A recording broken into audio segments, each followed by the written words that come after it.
In this video today, on the DIY series, How to Build Your Food Truck, we're going to be talking about cooking equipment, fire suppression systems, prep table fridges, all that fun stuff. So let's get started. Welcome to the DIY series, How to Build Your Food Truck with Frank Baltierrez. On this video today, we're going to be covering some of the last details that are left on this food truck build that we've been doing. We've been taking an empty 7x16 trailer and converting it into a mobile vending trailer or concession trailer or food truck trailer, whatever you want to call it. And it's going to be a full kitchen, fire suppression system, cooking equipment, propane tanks, all that fun stuff, electrical box you guys can see there. And we're wrapping up the last pieces. And on here, part of the video that we're going to talk about today is this little gap right here, how we covered that up, because on previous videos on this step-by-step tutorial, that's what I'm going to call it, step-by-step tutorial on everything from beginning to end on how to build your own food truck so you can do it yourself, or if someone is building it for you, you can at least know, they're in that step right now. Very cool. You know what? I saw that. I know exactly what they should be doing, and this is kind of what they should be charging me. You can kind of base it on that. I didn't really say the numbers of how much to charge, but you can kind of get an estimate. The electrical, if I would have done it, I would have charged someone maybe $1,000 roughly. I get that question quite a bit. That's how much I would have charged if I was doing it. I've done electrical work since high school. So just the guideline, the plumbing, I've shown you guys how to do the plumbing right up there, the gas lines. And now we're going to cover up this gap on this video. I'm going to show you guys how I did that. And the bottom right there as well. The prep tables that I'm looking at right in front right here, I'm going to show you how I connected them together. And then that's going to be like your serving window side. That way you have like counter space, storage space where you can put your register, you can put your gloves, whatever you want down there. I'm going to show you guys how I did that in the front. And then the other part is I'm going to take you to my food truck that I have now, which is Rolling Burritos. Right here, we serve breakfast burritos. I'm going to show you the cooking equipment that I have and the one that we're going to add right in here. So we're going to be adding the cooking equipment here, and what the options are, how we're going to do it, that's going to be on today's video. So if you haven't subscribed, subscribe to the channel. I'm Frank Baltierrez, owner of Rolling Burritos Food Truck, and I did a duplicate of my food truck, which is Rolling Burritos, and I built this one right here, and every video has gone step by step, hopefully to help you guys get the confidence to build your own and be that, you know what, it's not that difficult. It just takes a little bit of, they call it sweat equity, a little bit of time, a little bit of know-how. But if you do not feel like you're comfortable working around equipment, that's like this angle grinder, like right here, electricity, plumbing, then hire it out. But at least you know the concept of what it takes to build your own food truck. So with that, let's go into my food truck. Let me show you guys what cooking equipment I'm using. Cover this piece right here, that little Super Bowl looking thing, like a pelican or like a Super Bowl trophy. And then the prep tables and the cooking equipment. The fire suppression system right here, that's going to go in the front, will be ordered this week. So that's going to be ordered this week. I'm going to show you guys how much I spent on that. Actually, I'll just tell you right now, it's $2,500 bucks. $2,500 bucks to put that in right there, and then the tank's going to go right down there. So that's how the fire suppression system is. That one you have to call around locally to your fire suppression systems. Wherever you're at, that's what the price is going to be. I had one that I use for my food truck. I called a bunch of other ones, and they give you like this huge, like, oh well, we got a month to come out and see you, and I don't know if we can, blah blah blah blah blah blah. So just call around, because someone will come out and service you. And I had to call like 4 different ones. Some of them were like, well, I don't know, you know, we have to see if we can even do your project. It'll be until April. And this one that I used before worked really well. So with that, let's get rocking and rolling. Let me show you my food truck and the equipment that I'm using and the different options. So let's go inside. Underneath the electrical panel, because the main power cable comes in from the generator, is right down here. So I had to cut this little piece right here so it can go behind the plywood. What I'm going to use to block that off is an extra deep wire mold box, which is going to go right on top, right there. You can see it covers it perfectly. And then on top right here, I'm going to add a white they call it a blank cover. And that's just gonna cover that up. That way it stays protected from anything that can happen to that power cable right there, which is from your generator. It's a number 8 gauge wire, and we're gonna use that wire mold box. We're just gonna cut the bottom off right there. That way it fits nice and snug right inside. You have to use your angle grinder, your cutoff wheel, the 4.5 cutoff wheel, to kind of modify the back bracket so it can fit right back there as such. And then the wire mold box is kind of how you cut it. That way it fits obviously right over that as well. And then you put your cover right on top, and that protects this main generator cable from getting nicked, cut, hurt, bruised, all that. And then you're able to always have power in your food truck from your generator. That's how we covered up this spot right here. And up next, we're gonna cover that piece right there. That way it's a nice clean stainless steel cut on the hood, because many of you have been asking what happened to that back part, and we're about to cover that up right now. And this right here is how that final product looks like. I used this stainless steel blank cover because I had one left over from another project, and then I just caulked around the bottom. That way, you know, just no water gets in there in case you want to wash the floor or something like that, because you have this nice coin gray flooring right here that is really cool. I like it better than my diamond plate that I have in mind, but that's how that final product looks like right there. All right, so here we are in the beginning parts of the DIY series on how to build your food truck here with me, Frank Baltierrez. We installed this hood from Hoodmart, and the only downfall, and this is exactly how I have it in my food truck, is that it has this gap on this side. And the reason it has this gap is for 2 reasons. One is because we have to cut in the hood right there, the fan, and the way that this trailer is built, the fan comes to like right there. And if I go more that way, it's gonna be on the rounded part of the trailer. Let me show you. On this right here, this rounded part of the trailer, which is on the diamond plating. So that would not have worked with the hood, the little fan that goes up. So I had to move it forward a little bit, and this is where it has to end up. It has no option, literally has no option, or else the hood was gonna be like this. So because of that, it has a gap back here, a 1-inch gap. And what I did is I built, actually this one's a little bit nicer than what I did with mine. I built this little frame right here so I can put stainless steel right on top. And the wood is fine because you're gonna have stainless steel on top. It's just like this. This is wood right underneath. This is plywood. So it's literally no different than that wood. So I'm gonna put stainless steel right here. And it's nice and flush, as you guys can see, with the hood. And same thing down here. I'm gonna put a piece of stainless on this side, and it's gonna come over to this side. And I put this one a little bit, about a 1/4 inch out from that top part. That way I can have something to secure the stainless steel. So that's the reason that you see this wood framing.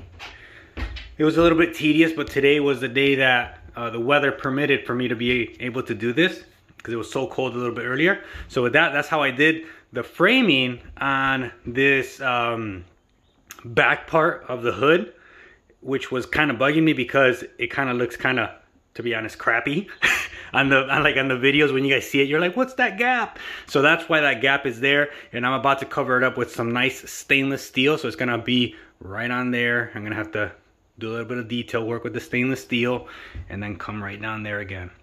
So with that, that is part of the wrap up with the hood vent on the stainless steel on the back part, on that gap, the gap of death. So let's wrap it up. Let's cut these up and let's install them, and we should be done with the hood officially. So a trick that I used, that I just kind of came up with right now, because I was trying to find the best way on how to get that little design, is I use this sticky like a big sticky post-it note, like a huge, I think that's what they call it, a huge sticky post-it note. And then I just put it on there. So I'm gonna cut where that piece was with the wood, and then I'm just gonna trim that right up top, and that should give me my, almost like a template to use. That way I don't have to be measuring and cutting, measuring and cutting. It can all be done in one shot. And I use this huge sticky pad. All right, so based on that little big post-it note that we had there, this is the final product that I made. It almost looks either like a bird head or like a Super Bowl trophy, whichever one you want to say. It looks pretty cool. It worked, I'll tell you that. So I laid this on a piece of stainless steel, and I cut this using just a regular old angle grinder with a metal cutoff wheel. That's exactly the same item that I use. It can be Ryobi, it can be whatever brand that you want. It was responsible for cutting this out using that template that I just showed you. And then on here, I put these nice little borders. That way it looks a little bit more nice and clean. And then underneath, I put another piece of stainless steel. That way it covers up that framing that I had there, and it covers up the wood. And on the other side, what I did is, instead of obviously using it like this, because that's what's used there, I just flipped it right over. Did I? No, I actually did this way. I just did this way, but I did the exact same thing because it's facing this way. So one's facing this way, the other one as well. But you just flip it right over and it can cover that side over there. You can use this for both. So that's what I use there. And that's the final product of how that hood looks. And now we're looking at some equipment, some cooking equipment. Let me walk you through how I picked my cooking equipment, what I used as my guideline, and then we're gonna get rocking and rolling on little details that we have left. But I just wanted to show you that this was the hood result of how I cut that stainless steel piece on the other side and then right underneath. So let's get rocking and rolling. Let me show you the cooking equipment now. So on this side of the serving window, this is where the concession window is right here. We have two prep tables, and these are 18 inches wide. And I made them 18 inches wide because you still want to have some sort of walkway right here, because these are going to come out about 24 inches. So it gives you just enough passageway there so you can work comfortably. And sometimes two people can like intersect each other, and it's still plenty of room where you don't feel like claustrophobic in here. But the issue here is they don't make a table long enough that reaches from right here all the way to the other side of the trailer. It's about 10 feet. So they don't make a 10-foot table. So what you have to do is order it in two pieces. And what I did is, to get free shipping, because we're always trying to be efficient, I ordered this one to be 6, and I ordered that one to be 4. Let's just double check, make sure that I'm right. 86, oh my gosh, where's it? TTS 186. Which the 6, there it is, which the 6 is a 6-footer, 18 inches by 6 feet. And then this one is 18 inches wide. Trying to zoom in for you guys so you guys can see it. Come on, baby. There it is, in a different angle by 4 feet. And this has a stainless steel undershelf, which is this right here. Which in the beginning, when I bought my first food truck, I bought it to be not stainless steel, and it didn't work really well. It made me swap them out. And what we have to do now is connect them together. And what I did with my food truck, which I'm gonna do again, is down here, you guys can see they're separate right now. They're not together, just so you guys can see that I'm cheating. So there it is. You wanna make sure that they're level. So I'm gonna make sure that they're level and that they're even. On this side right here, that we have a nice transition between them and not a big gap. You're still gonna have a gap. There's nothing you can do about it, but at least we can minimize it. And what we're gonna use on here is 4 things. 1032s by 3/4 inch stainless steel. And then we're gonna have a split washer. We're gonna have regular flat washers. And then you're gonna have your machine screw nuts.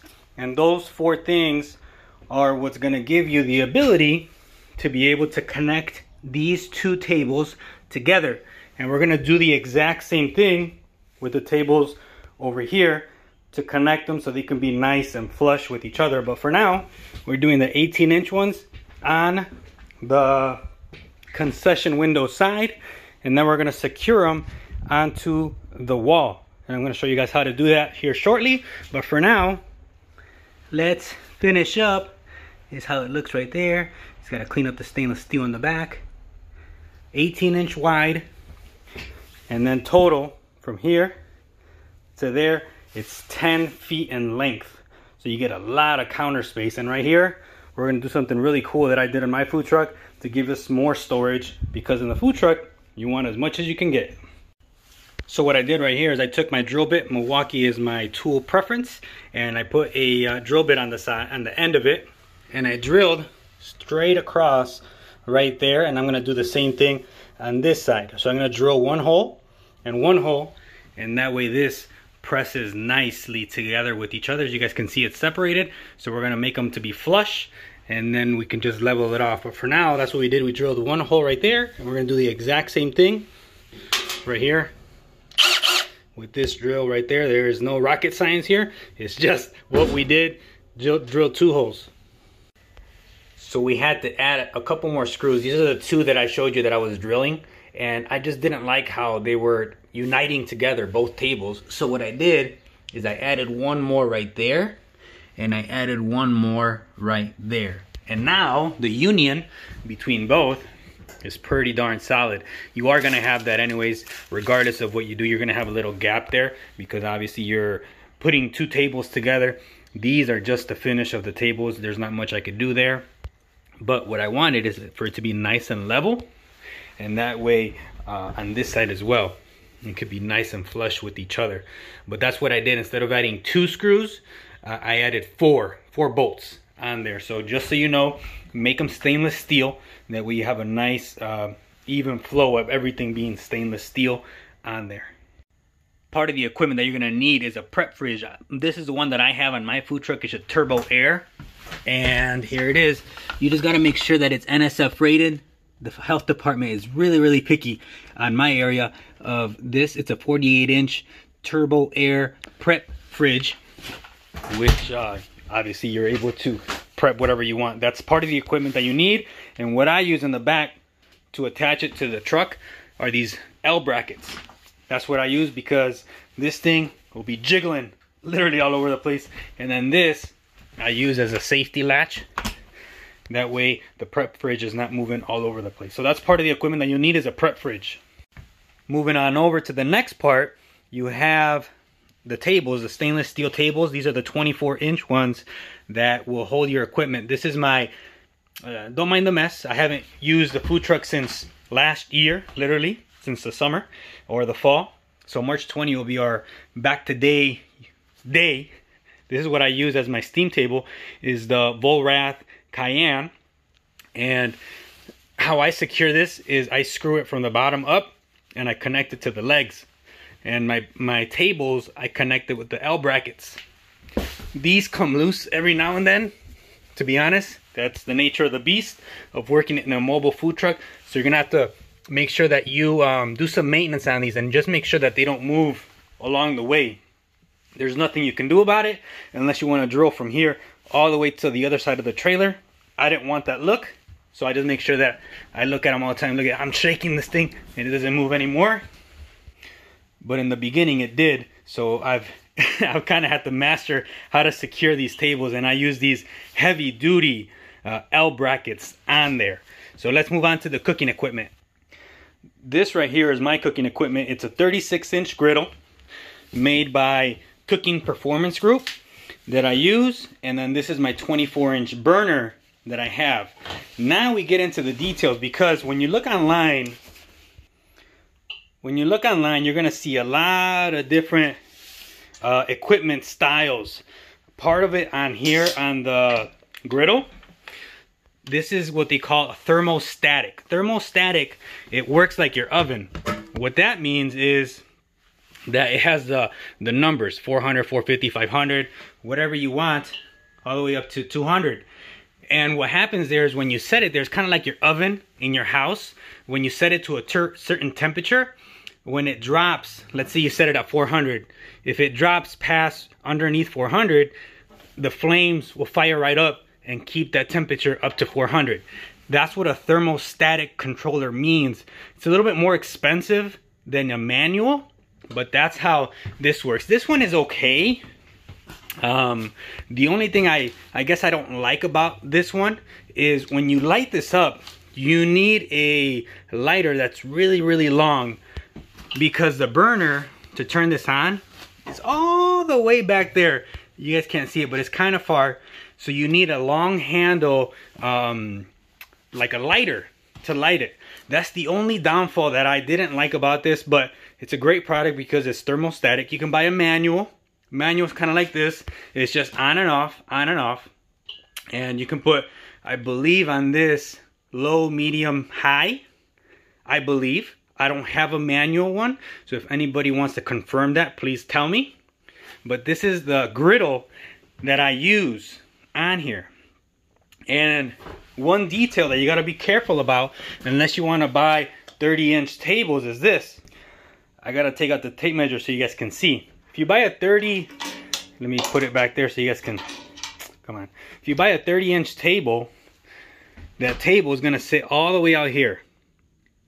And if you look underneath, this right here is the size of my table. It's 24 inches. So that 30-inch table is going to come out 6 more inches. And that's your walking space. The thing about it is that on this equipment, you can't have it sit directly on the wall. Because, I'll tell you why. I didn't know this until I bought this. Let me see if I can zoom in here.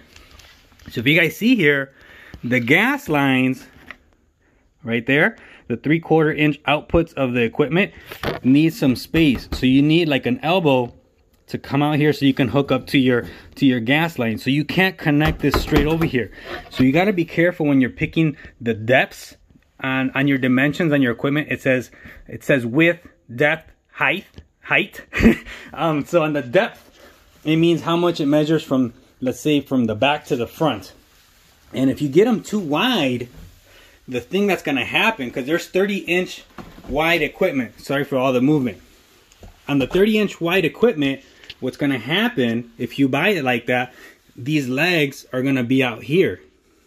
Literally, they will be out here because the equipment is 30 inches wide. So you got to try to buy the, I guess, the narrowest one that you can. And that's why I picked this one. The only other option that I saw to buy is a Vollrath one, a Vollrath griddle, and a Vollrath burner. The only difference is with the Vollrath griddle, this plate, let me see if I can get my tape measure again. The plate on the Vollrath griddle is 19 inches. So you're getting 1 inch less to cook. Does it matter? I don't know. That's a personal preference. This one is 20 inches of cooking surface area, so to speak. 20 inches. The Vollrath is 19 inches. But from front to back, the Vollrath is very similar. This one from front to back is about 27 inches, 28 inches. Right there. You guys can see, 28 inches. So you got to be careful when you're buying equipment. Don't get it too wide. I would say, at the end, it's your decision. Don't get it too wide from front to back, because these legs, you can see this is literally barely on there. It'll come out this way and you're gonna have to get a bigger table. Getting a bigger table means you're gonna be out here more. Being out here more means that you're not gonna have the space to walk around. So it all plays into together. So that's why I picked this brand, which is, again, Cooking Performance Group. I haven't had any issues with them. The only thing that I didn't like was that you have to light this up, and it sometimes takes a while. You have to play around with it a little bit, but other than that, it hasn't been too bad. They are what they call field convertible, meaning that they run on natural gas, because that's typically what a restaurant uses, is gas from your gas company. So you have to switch them to be liquid propane. So there it is again. I got my steam table right there, Vollrath. That sucks about 12 amps. And these two are propane with the 3/4 inch output. 36 inch griddle, 24 inch burner. On the other one, we might go with the 48 inch griddle and a 12 inch burner, just so you guys have the perspective. But just wanted to show you guys the equipment that I have. Like I said, my prep fridge is over there. I have my 2 cooking apparatuses right there. And then I have my fire suppression system, which I need to get re-tagged. Every year you need to get this re-tagged. So they need to come out and do it. So when they come out and install, right here you guys can see it. When they come out and install the new food truck suppression system, and that same company is going to come out, then they're going to recertify that as well. So with that, hopefully that helps when you're picking your cooking equipment. I didn't know how to explain it. I was like, might as well just show them. But that's the one I have. Like I said, the only detail that to me matters the most is the depth. Again, it has the letter D on there. It has the height, width, and depth. So make sure that you don't get them too deep, because the legs will probably be falling off the tables, and you'll have to get wider tables, which means less space for you to work in your food truck.